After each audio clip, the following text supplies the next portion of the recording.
Ingos Dargužytės darbą estampai figūros. Jos teorinis darbas buvo nuo medžio iki lino raižinio. Vadovas docentas Mikas Vilutis, recenzuos Saulė Mažeikaitė. Tie darbai, su kuriais Inga stojo į Dailės akademiją, buvo tokie, kurie rodė, kad jai reikia dar labai daug mokytis ir praktiškai viską pradėti nuo pradžių. Bet tai leido turėti labai aiškę studijavimo kryptį, siekti profesionalumo ir rasti savo, gal ne savo, bet savo artimą kūrybinį stilių. O tai mes pradėjom nuo dailės kūrinio sampratos, kaip reiškia išeities taško, kad Inga turėtų ko remti savo kūryboje.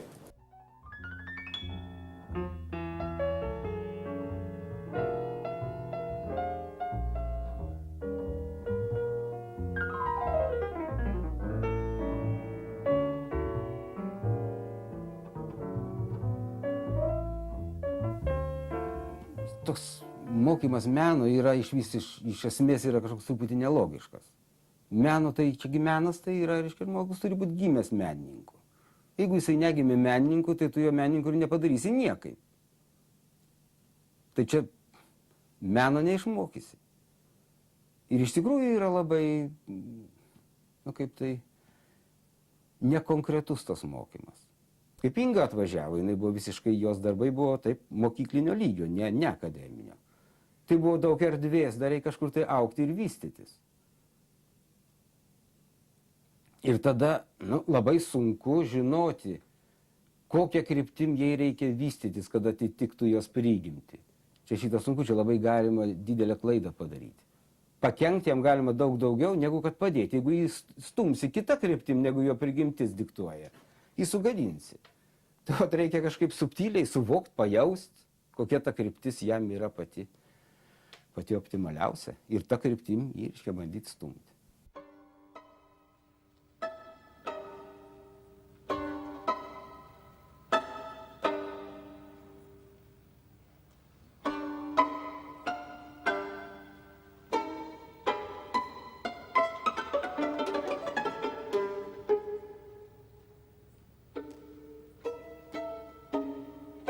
Tuo metu, kai aš stojau, tai buvo architektūra, tik tai taikomosios specialybės dailės institute tada. Tų grynųjų menų vadinamų, tapybos, skulptūros, grafikos nebuvo, visiškai priėmimo nebuvo. Tai aš įstojau architektūrą, pasimokiau architektūroje turbūt porą metų, o po to vėl grafika atsirado, kadangi tų profesorių grafikų nebuvo galima išmesti, pavyzdžiui, iš darbo. Visas instituto pagrindas tai buvo tapytojai, grafikai, skulptoriai. Tai buvo Mackevičius, Gečas, Jurkūnas, Kuzminskis, Petrulis, Mikėnas dar buvo. Taigi jų negalima buvo išmesti gatvę. Taip kad tyliai, ramiai vėl reiškia atstatė tos grynuosius menus. Nors oficialiai tas nebuvo leista. Ir aš tada perėjau į grafiką, o mokėsi su manim Vytautas Jurkūnas, labai talentingas studentas, mokėsi Valatkevičiūtė, Nijolė irgi labai talentinga, mokėsi gabų žmonės. Ir aš maždaug skaičiau, kad jie dirba gerai, o aš nemokša, tai aš taip maždaug labai jau buvau jų pasekėjas kurį laiką. Ir dirbau labai panašiai akademijoje. Geri dėstytojai buvo Kučas, Jurkūnas, piešimo dėstytojai, Karsauskas dėstė. Karsauskas, Gečas, Gražėnas, Žuklys. Tada nebelabai jau rimtai buvo žiūrima į piešinį, bet dar pakankamai rimtai.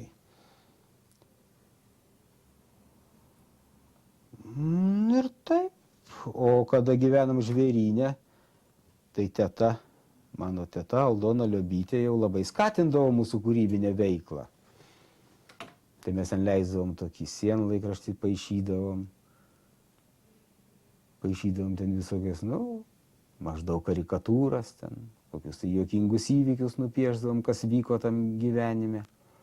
Ir aš paskui atkreipiau tokį dėmesį, kad akademijoje aš dirbau vienaip, kadangi aš taip nedrįsau dirbti taip, kaip man norėjosi, taip, kaip man, sakykime, prigimtis diktavo, nes man atrodė, kad čia negerai.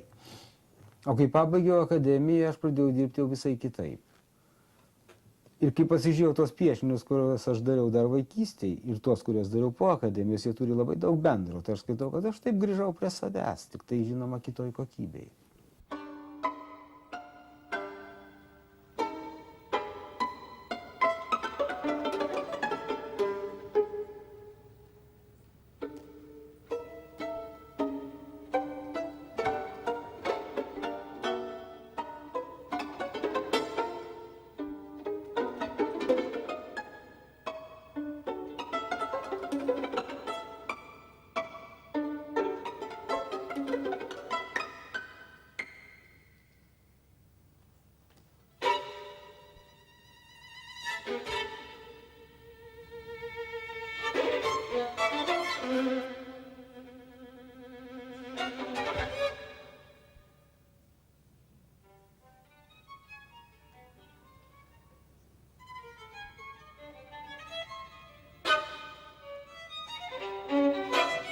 Kol mano mama buvo gyva, tai tas meno gyvenimas vyko pas mus namie tiesiog.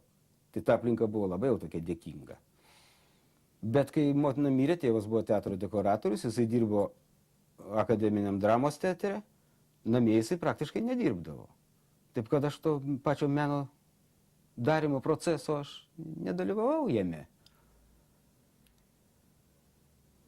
Bet taip jau apie save galvoju, kad galbūt aš ir teisingai pasirinkau tą savo specialybę, profesiją, nes man visada norėjosi paišyti. Nebuvo tas atvejis, kaip kada būna vaikai visi paišo, tam tikram amžiuje visi paišo, visi gražiai paišo. Bet praeina koks laikas, nu kokių, sakykime, 6, 7, 8 metų, jie šitą metą ir viskas. Ir daugiau jis visiškai nepapaišo, jam tai pasidaro nebeįdomu ir nereikalinga, nebent jį kas nors verčia. Sakykime, sako jam eiti į meno mokyklą tėvai, kad jis ant gatvėmis nesišlaistytų. Ir tada jį ten kažką išmoko. Bet tada abejotina, ar jis tikrai yra gimęs dailininku, ar jisai tik tai pasidaręs dailininku. Tai jisai tada turbūt gali būti tik tai dailininkas, bet ne menininkas. Ir vargu ar jisai bus pajėgus sukurti meno kūrinį. Paveikslą jis gali padaryti labai gerą, labai neblogą.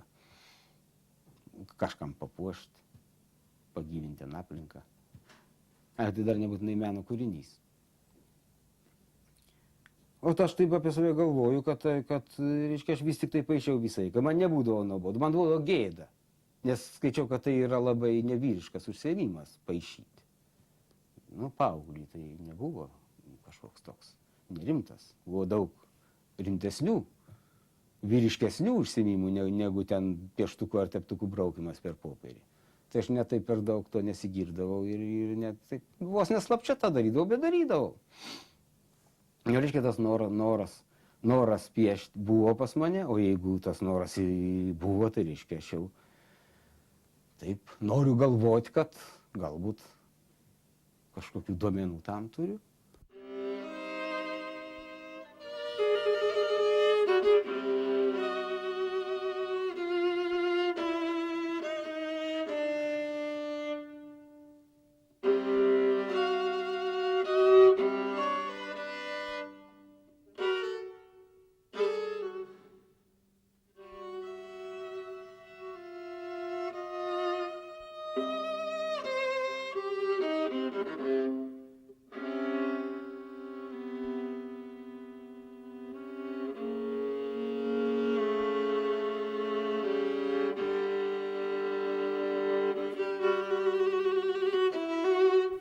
Nedaug darau, taip, bet tik tai tiek, kad aš vieną paveikslą aš ilgai darau.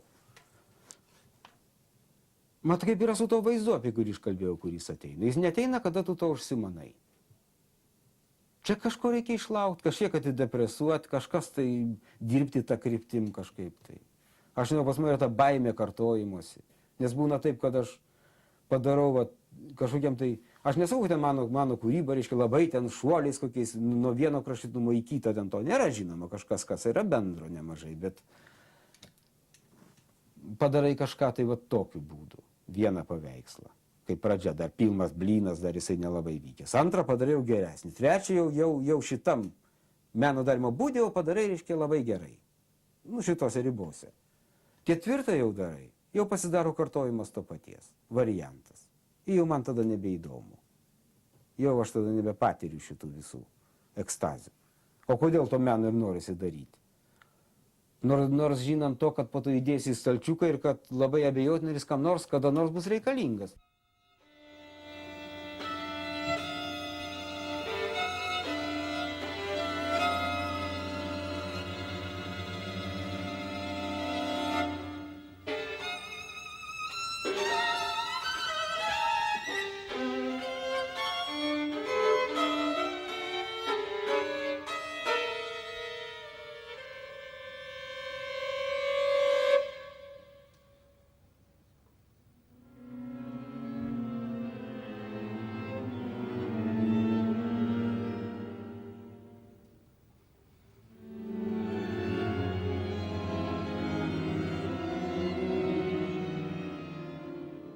O reiškia, po visų tų ekstazių yra giliausia depresija. Užeina tokie, reiškia, pachmielai, tokie neteisingi, nes atrodo negėri, nieko nedarai, o štai to pachmielas. Tipiškas pachmielas. Negerai. Bet matyt, taip turi būti. Gal tai ir yra, kaip ir sakiau, jau mūza būtent. Be šito gal aš ir tokio meno nepadaryčiau, kokį jau aš čia ir padarau. Kiekvienas galų gale padaro tą meną savo ribose. Čia gal jau, nu, kaip sakyčiau, kad galbūt gerbti reiktų tą dailininką, nebūtinai tą, kuris sukūrė šedevrus ir genialius darbus, bet bent tą, kuris savo ribose pasiekė kiek galint daugiau. Taigi visi riboti, ką? Aš, sakykim, dabar apie savo darbus. Apskritai, vertinti aš jų nesugebu, nes pažiūrėti į savo darbus svetimo žmogaus akim yra didelis mokslas, objektyviai įvertinti, kaip ir savo elgesį. Praeina kokių 10 metų, aš pasižiūriu į tai, ką aš buvau padaręs ir man tiesiog kartais būna keista, kaip aš galėjau, reiškia, tokius nevykusius darbus daryti. O tais laikais atrodė viskas labai, reiškia, tvarkoja, viskas vyko, kaip ir turi vykti.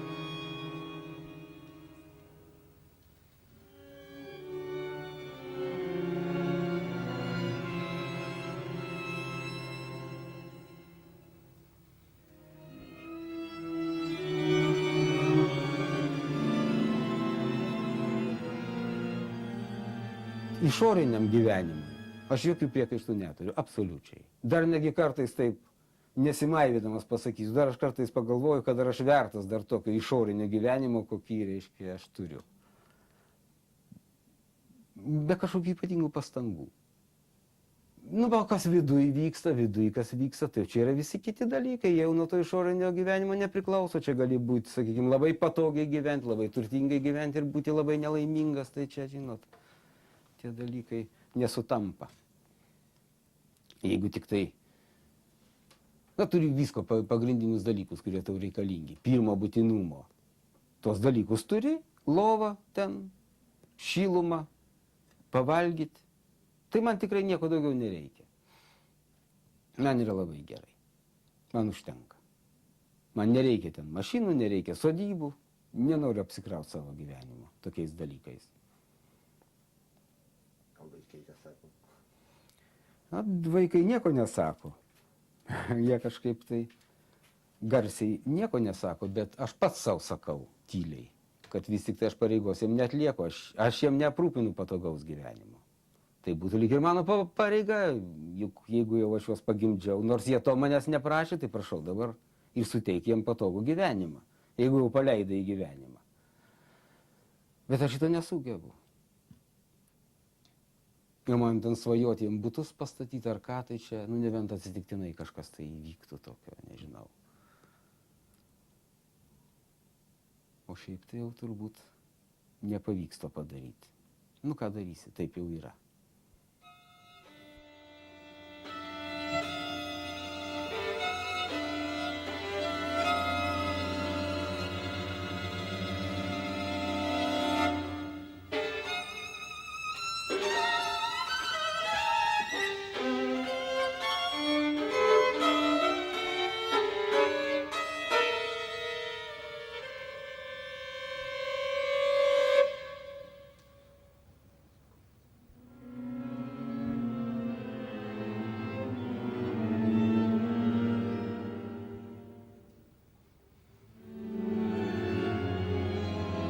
Aš jau augau faktiškai, kol mama buvo gyva su mama, su dailininkė ir su tėvu dailininku, o po to augau pas Aldoną Liobytę, kur jau rinkdavosi visas kultūrinis elitas pas ją. Susirinkdavo aktoriai, Kanopka, Kymantaitė, Nosevičiūtė, ateidavo Juzeliūnas, kompozitorius, ateidavo dailininkų. Gibavičius ateidavo jaunas, bet jau vėliau, jis dar per jaunas buvo. Ateidavo Kulakauskas, Kubilinskas ateidavo. Iš šios leidyklos jinai dirbo grožinės literatūros leidyklai, daug žmonių ateidavo. Jin tokia labai svetinga buvo, labai mokėdavo su žmonėm bendrauti. Taip pat pas ją susirinkdavo žmonės. Kalbėdavo apie kultūrą, apie gyvenimą. Įdomu būdavo paklausyti, bet aš dar nebuvau pajėgus ten dalyvauti kaip pilnavertis dalyvis.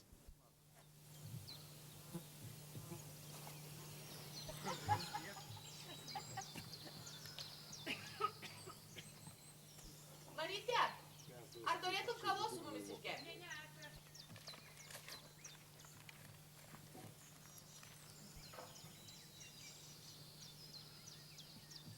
Su pienu geriau? Aš pilu tau kavą. Žorus toks, kad nieko. Dvi varlės suryja. Kiek kuo Mamytė jai. Anksčiau tai čia Liobytės tas, Aldonos Liobytės ta sodyba, bet anksčiau tai turėjo prie Sesarties, prie ežero. Tarp savų žmonių, kurias myli ir kurie tave myli, gi labai gera būti.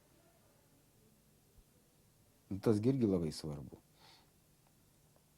Tu žiūrėk, ką pjauni, tu ne į mus žiūrėk, o į ką pjauni ir tada neįsipjauni.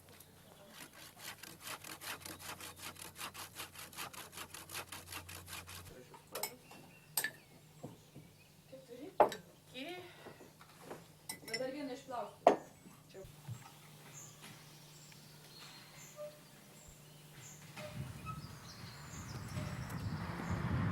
Aš labai dėkingoje vietoje gyvenu Viršuliškėse. Ir kiekvieną rytą aš einu pėsčias iš Viršuliškių čia į dirbtuvę. Tai palei nerį ten, nu kur noriu. Tai man ten labai tą valandą maždaug laiko, nu aš turiu laiko galvoti. Tai ir galvoju, ir kalbi su savim. Nu, nes vis tiek aš skaitau, kad jeigu jau laikai save dailininko profesionalų, tai neturi daryti stikiškai, spontaniškai. Turi vis tiek kažkaip mokėti analizuoti ir galvoti, kodėl taip yra, kodėl kitaip yra.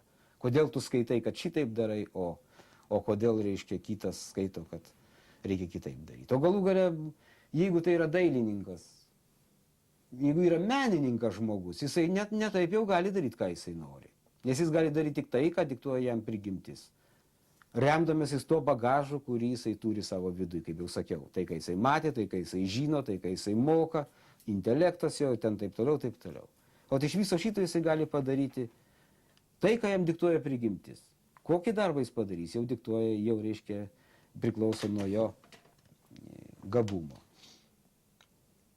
O prigimtis žmogaus juk jinai negali būti per daug keičiama. Jau kokie Dievas jam davė, toks jisai ir yra. Jisai gali ten kažkiek tramdyti, kažkiek koreguoti. Juk neišauk, kaip tu ten bulvę beauginsi. Jinai gali išaukti labai gera bulvė, labai skani bulvė, labai didelė, bet jin vis tiek bus bulvė, jinai nepasidarys burokas.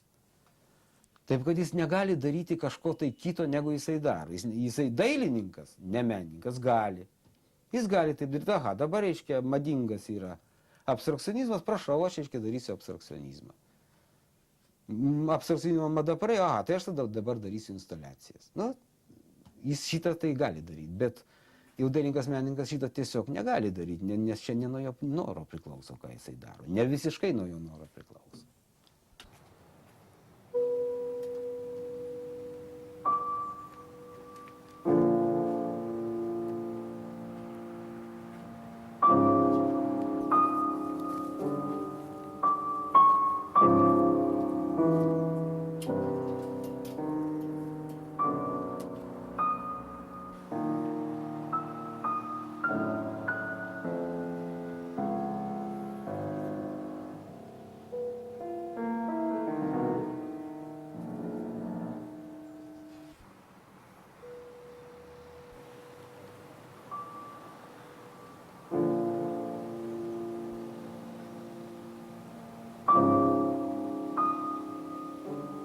Tai dabar jau jisai kitoks, ten buvo tas kiemas, buvo vaikams. Namai buvo ten gyvenimai, žmonės gyveno, kiti, o vaikam buvo kiemas duotas, ten nebuvo, jis dabar tai toks apaugęs, užstatytas, jau ten vietos nebėra pasireikšti. O tada jis buvo plykas. Tai kas liko, tai liko pušis tik tai. Dabar jau tos pačios pušys stovi, tik storos jau pasidarė. Paseno irgi, bet tebe stovi. Kažkur žemė pasižiūri, o akmenys dar kažkokių gristų gabalų yra, tai taip kaip ir buvo, bet taip aplink jau nebe tas kiemas, jau taip pagalvoji. Jeigu būtum nematęs 30 metų, tai ko gero vargiai ir atpažintum.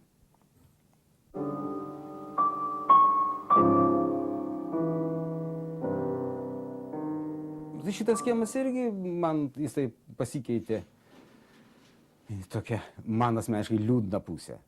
Nes jis buvo toksai tikras senamiesčio kiemas, neišpudruotas, ne toks, dailininkų gyveno čia.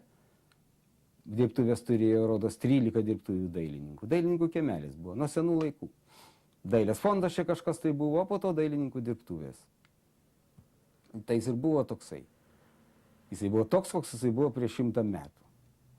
Nes buvo tokia paroda Vilnius 19 amžiaus piešiniuose, rodos, vadinosi prieš kelis metus, aš dabar nebeprisimenu. Tai buvo tokie vaizdų keletas. Tai atrodo, kad tai dabar paišyta buvo. Viskas taip pat, viskas. Net dėžė šlakui stovėjo ir tada stovėjo. O čia toks lovelis su gėlytėm ant šitos galerijos atramos stovi ir tada stovėdavo. Viskas atrodo. Niekas, laikas nepaveikė, atrodo, tokiem. Nu dabar čia per paskutinius tos 10 metų, žinoma, pasikeitė. Beliko praktiškai 3 dailininkų dirbtuvės, čia tik tai iš 13. Komercinis pasidarė.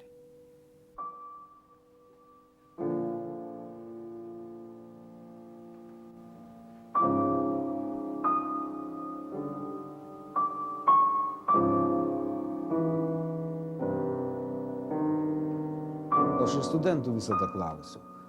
Liepiu jiem, prašau jiem pasakyti, kaip atsiranda tavo paveikslas, kaip nuo pat pradžių.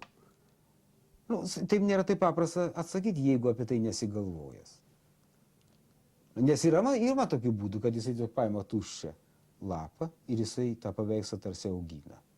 Jis ten pradeda nuo kažko išaugina ir tai yra niekiek neblogesnis būdas, negu jį jau turėti tą vaizdą ir tą vaizdą pakartot ant popieriaus.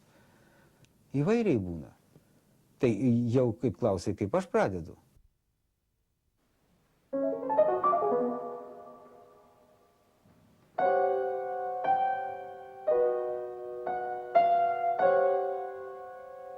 Kada aš dirbu, kada aš jau tą paveikslą darau, tai tada jau taip. Tada aš jau stengiuosi, kad užsidaryti ir nieko neįsileisti.